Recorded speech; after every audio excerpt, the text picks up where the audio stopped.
ऐसी लाराइब किताब है जिसमें किसी भी किस्म की कोई शक की कोई गुंजाइश ही नहीं है, क्योंकि अगर अम्मा कुरान पढ़े तो बेटा मुहद्दिसे आज़म बनता है।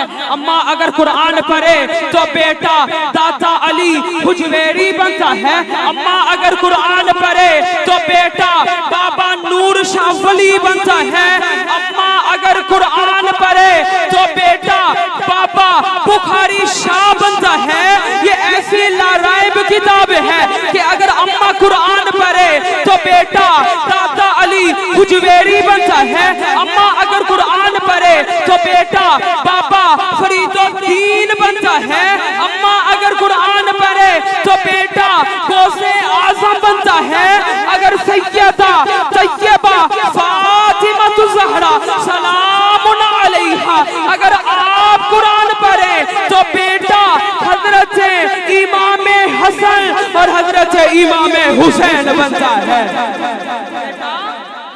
इमाम हसन और हजरत इमाम हुसैन बनता है। फिर मुझे कहना पड़ेगा कि क्या जलवा करबला में दिखाया हुसैन ने, क्या जलवा करबला में दिखाया हुसैन ने। सजदे में जाके सर को कटाया हुसैन ने। नेज़े पे सर था, ज़बां पर थी आयतें। कुरान इस तरह भी सुनाया हुसैन ने, कुरान इस तरह भी सुनाया हुसैन ने, कुरान इस तरह भी सुनाया हुसैन ने।